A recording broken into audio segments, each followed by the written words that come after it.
enseignement après Dijon, est-ce que tu as eu le temps d'en avoir contre Sion depuis J'ai apprécié l'état d'esprit affiché. On a joué dans des conditions très difficiles.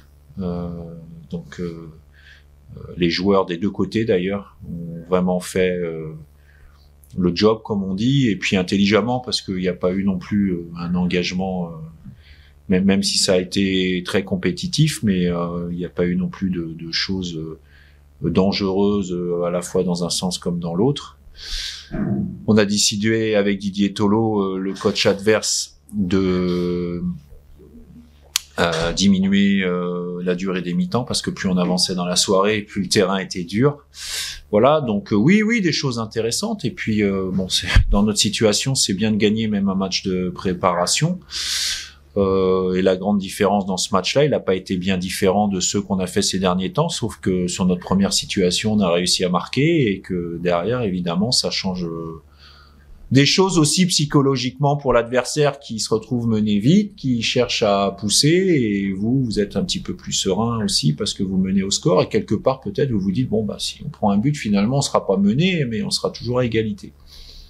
Pas prendre de but, c'est un match amical, mais pas prendre de but, ça fait longtemps que ça n'était pas arrivé aussi. Est-ce que ça va être important là pour la suite aussi, ce côté-là. Mais aujourd'hui, c'est sans anticiper les questions sur le mercato que vous allez me poser après. Aujourd'hui, le constat que l'on fait, il est clair. Et d'ailleurs, il y a une stat qui dit que si les matchs s'arrêtaient à la mi-temps, à la trêve, en tout cas juste avant le match de PFC, on aurait été on serait quatrième du classement. Alors c'est ridicule puisque évidemment on joue demi-temps. Donc, mais ça veut dire ce que ça veut dire. Aujourd'hui, et notamment sur les derniers matchs, qu'on a constaté, c'est que grâce à ce qu'on met en place, on se crée des opportunités, mais trop peu souvent ces opportunités se terminent par des occasions dangereuses, ou tout au moins qui pourraient faire douter l'adversaire. D'où l'arrivée de Capit Djoko, parce qu'on a pensé que renforcer le secteur offensif avec des joueurs susceptibles de marquer, c'était une bonne chose. La réflexion continue, parce que évidemment, il faut savoir comment est l'équilibre de l'équipe. Mais déjà, si on arrive à valider un petit peu plus nos temps forts, je pense que le fait de prendre moins de buts, en tout cas, ça aidera l'équipe à prendre moins de buts aussi. Et ma réflexion, elle est plus de se dire comment on fait pour en marquer plus, avant de me dire comment on fait pour en prendre moins. Voilà. Tu penses que ça va marquer, ça permettra d'avoir une gestion des matchs plus... Quand même, dans la période où on a pris des points, c'est toujours pratiquement quand on a mené au score. Alors je me souviens à l'époque, on disait ouais, mais on n'arrive pas à garder l'avantage. Oui, mais au moins on prenait un point. Voilà. Et aujourd'hui, je répète, faut pas se leurrer. Quand on est dans cette situation-là, les équipes qui arrivent à finalement s'en sortir, c'est quand même des équipes qui gagnent des matchs. Voilà. Donc prendre moins de buts, oui. Mais prendre moins de buts parce que on sera capable de valider mieux et plus souvent nos temps forts, j'y crois fortement. Tu parlais de système, je pense que si vous avez joué pareil aussi, parce que voilà, c'est la nouvelle tendance du moment, ce 3-5-2 et... Alors déjà, on joue pas en 3-5-2, ça je le précise, on joue en 5-3-2. Voilà, que les choses soient très claires. Alors je sais qu'il y a une campagne de communication de la part de beaucoup de coachs qui jouent pour beaucoup en 5-3-2 et qui disent qu'ils jouent en 3-5-2 pour faire croire que finalement ils sont dans un système beaucoup plus offensif.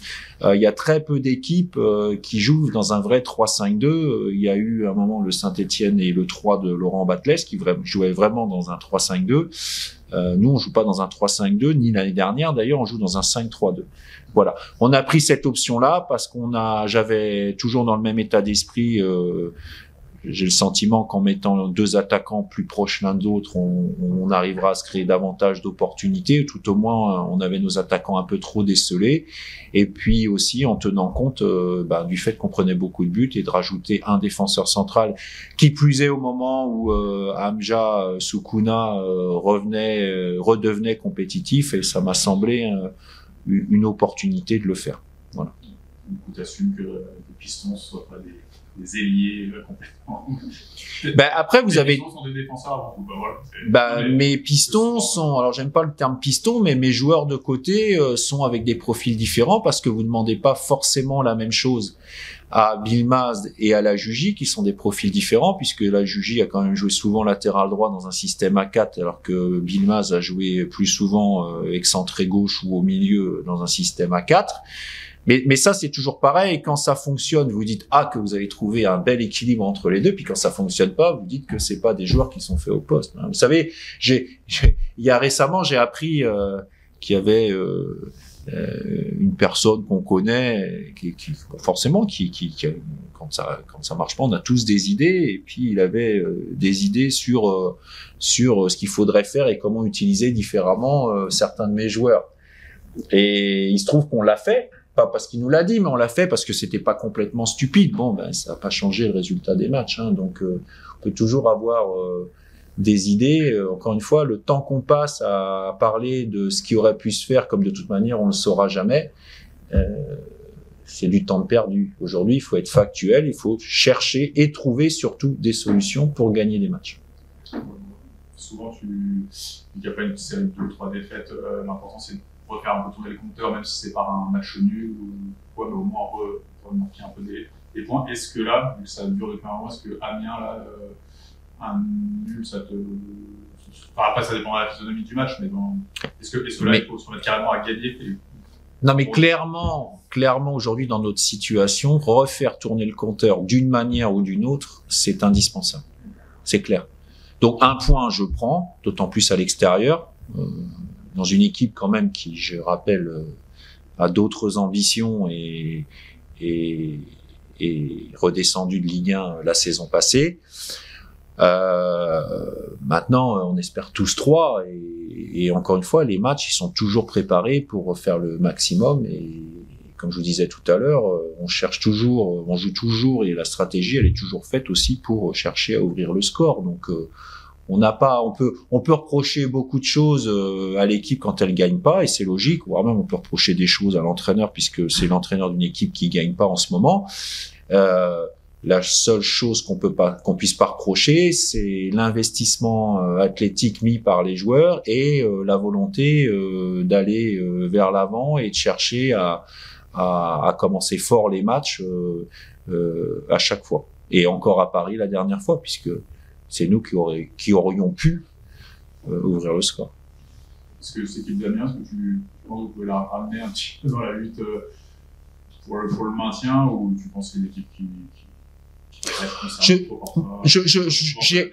J'ai assez à m'occuper avec la mienne pour me sortir à terme de la place inconfortable à laquelle on est aujourd'hui. Si le fait de battre Amiens mardi soir les met ou les remet pas d'ailleurs dans la difficulté. Je pense que leur victoire à Valenciennes leur a permis de prendre un petit peu d'air aussi.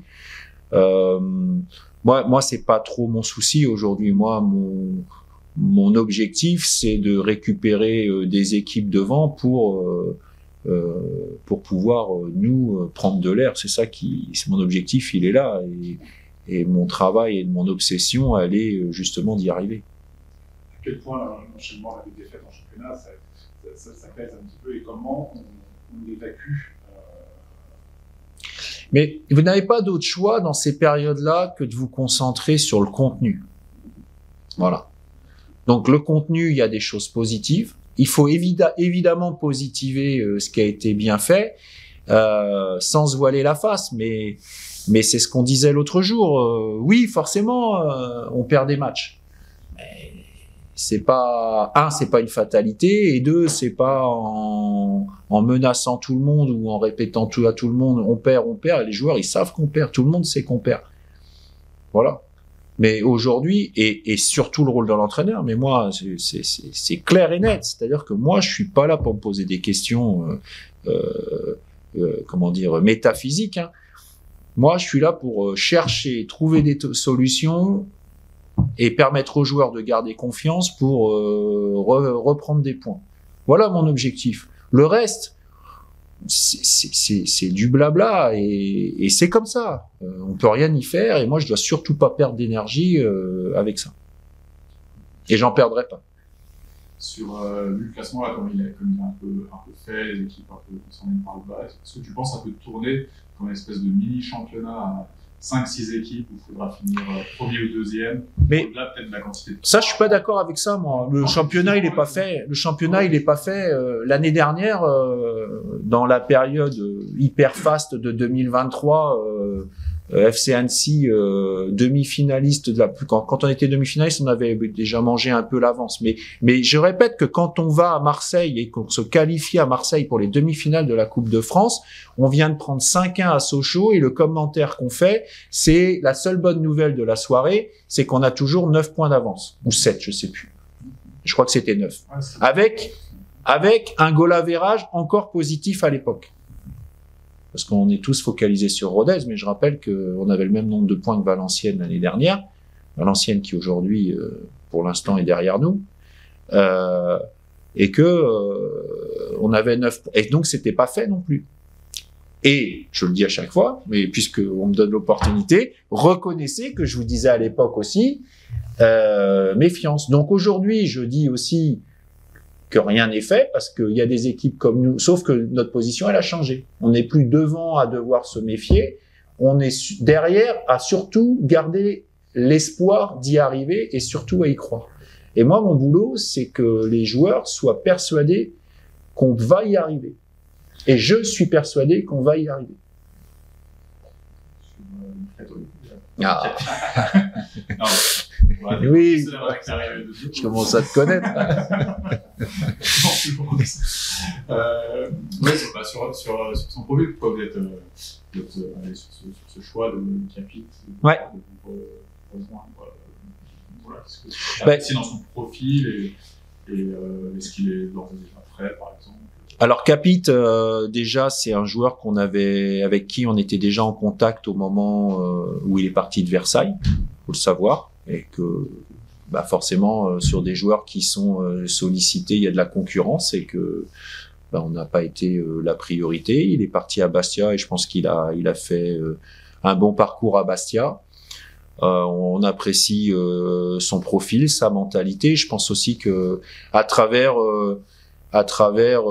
nos attaquants au-delà de l'importance pour eux de marquer des buts et d'être efficaces comme l'a pu être Moïse Saïdion l'année dernière, c'est aussi pour nous la base et en tout cas les déclencheurs de ce que l'on veut faire pour récupérer le ballon. Donc on avait aussi besoin de retrouver un peu de fraîcheur de ce côté-là.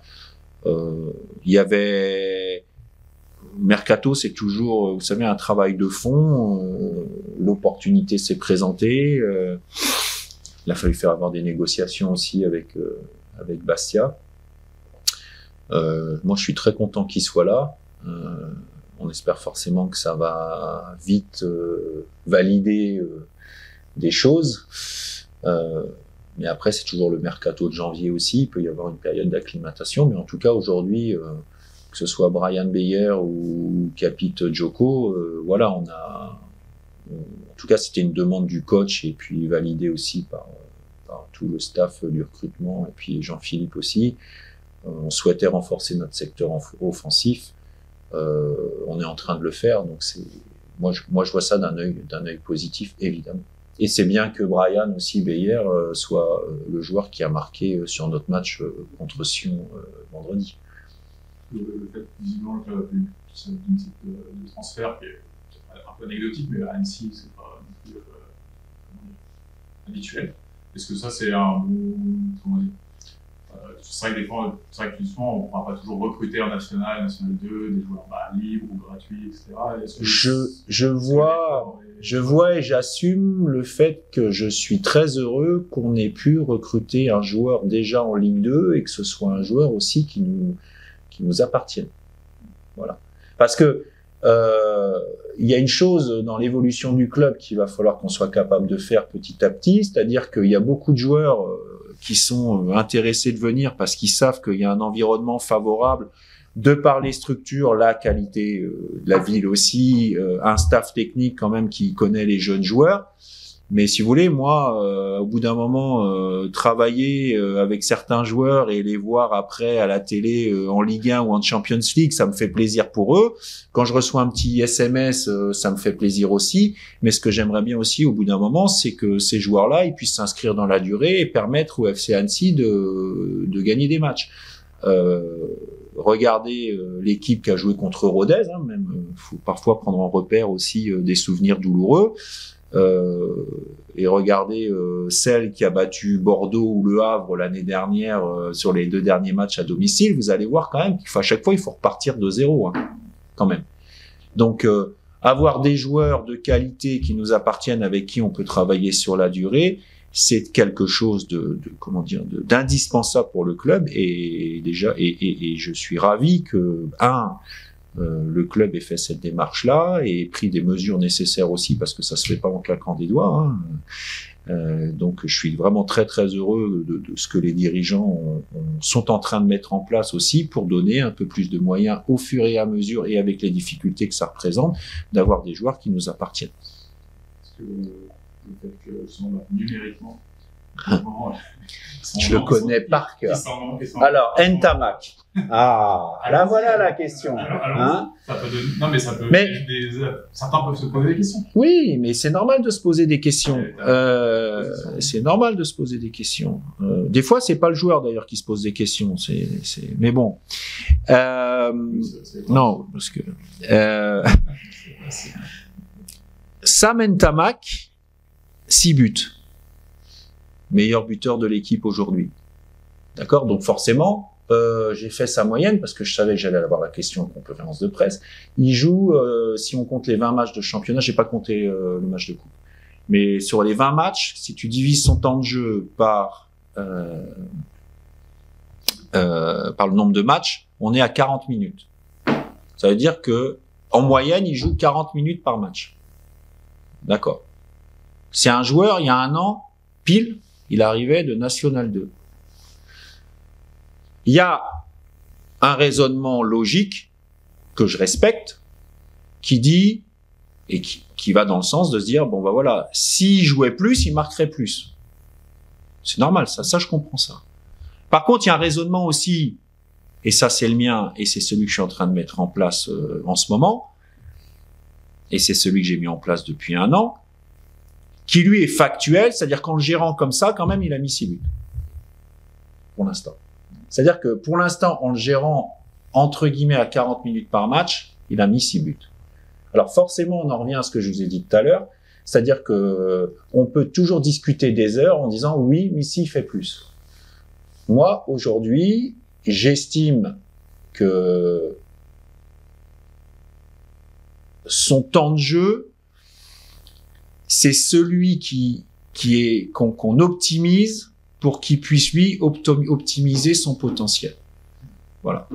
Et que lui donner plus trop tôt, le joueur il en a envie, c'est normal. Son environnement le souhaite, c'est normal. Des interrogations de supporters du club, enfin ou même de l'environnement du club, c'est normal. Sauf que les choses factuelles, c'est que la manière dont Laurent Guyot le gère pour le moment, il a 6 buts. Voilà. Et il avait 0 minutes en Ligue 2. Il en a de plus en plus petit à petit. Et il y a 1 an, quand il a signé, si on lui avait dit, et si on avait dit à beaucoup de monde au mois de janvier, il y aura entre guillemets une polémique parce que pourquoi il joue pas plus alors qu'il a mis 6 buts, ils auraient tous signé en disant bon, on va déjà prendre les 6 buts. Voilà. Et je répète que l'année dernière, Moïse Saïdion, quand on a mis 20, 15 plus 5, il jouait pas tous les matchs non plus. Mais peut-être qu'avec les arrivées de nouveau, il peut se dire est-ce que je vais pas passer à 30? Samuel Ntamak ne partira pas. Voilà. Et il le sait parce que je lui ai dit. Et les interrogations, j'ai pas attendu qu'il y ait un joueur supplémentaire qui arrive pour aller le voir, parce qu'on discute régulièrement et je loue l'état d'esprit de Samuel par rapport à ça et on va dire la collaboration qu'il a avec moi dans ok, je suis pas forcément d'accord, mais en tout cas, je prends ce que vous me donnez et je donne le maximum par rapport à ça. Et c'est aussi pour ça qu'il marque des buts. Mais je vous dis que Samuel Ntamak, il partira pas. Ou s'il partait, c'est parce que on aurait une offre qui ne se refuse pas. À l'heure où je parle, il y en a pas. Voilà. Mais je dis ça, s'il y a une offre qui ne se refuse pas pour de Escales, Gabijan, Kachi, Pajot, Ntamak ou un autre, évidemment qu'on est dans la position au club où on étudiera tout. Donc là, on parle de Sam, c'est pour ça que j'ai dit ça, mais c'est valable pour tout le monde. Voilà. Le débat est clos me concernant sur Sam, et je suis content d'avoir pu en parler parce que à l'heure où je parle, je suis très content de son évolution et je suis persuadé que si on va pas trop vite et qu'on met pas la charrue avant les bœufs, on n'est pas au bout de nos bonnes surprises le concernant. Ouais, vous voyez par Warren, parce que tu nous avais, avant le PFC, tu nous avais dit, voilà, on verra la semaine prochaine. Ah oui, Warren. Voilà, non, mais je suis là. Alors là, il n'y a pas de souci. Warren est malade, là. Donc, Warren est malade. Warren, c'est déjà à Boulogne-sur-Mer. J'étais intéressé par sa venue quand il était à 7. Aujourd'hui, il est arrivé avec une fraîcheur mentale, on va dire, qui lui a permis de faire plutôt des premiers matchs plutôt intéressants, avec certaines réalisations, 5 si je me trompe pas. Et il se trouve que petit à petit, il y a des choses qui, parce que quand vous êtes coach, vous devez prendre en compte les performances, qui reste le plus important, et puis il y a aussi ce qui va à côté. Et à un moment donné, si vous regardez un petit peu son parcours, il y a des choses les performances ont été moins bonnes, et je vais dire, il y a des choses sur lesquelles je resterai très confidentiel, parce qu'il est hors de question que j'étale ça comme ça en conférence de presse, parce que pour moi, c'est pro et c'est confidentiel, qui n'allait pas, pour moi, dans le bon sens. Mais quand je dis pour moi, c'est en rapport de ce qu'est la vie de groupe et de ce qu'on doit attendre de la vie de groupe. Donc voilà. Donc on s'en est expliqué. Il y a une situation qu'on a évoquée, parce que j'ai vu tous les joueurs à la reprise. La situation est claire de ce qu'on veut faire ou ne pas faire. Il le sait, il est au courant, et il faut voir dans les jours qui viennent ce qu'on va faire et comment on peut s'arranger par rapport à ça. Mais c'est toujours pareil, c'est la vie d'un groupe, hein. Il y a parfois des joueurs comme ça, à un moment donné, sur lesquels vous comptez plus.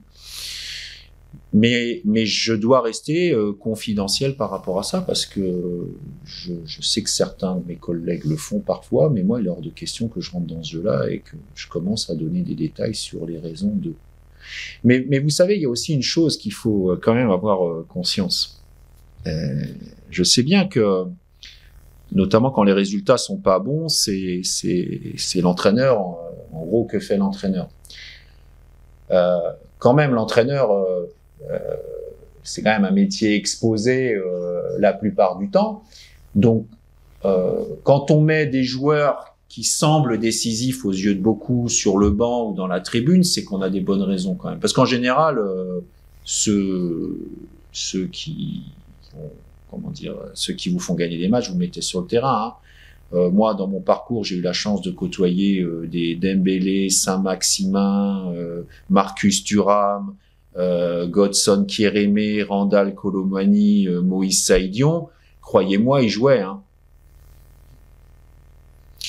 Et la deuxième chose qu'il faut voir, c'est toutes les questions qu'on peut logiquement se poser. Moi, je ne reproche pas aux gens de pouvoir se poser des questions.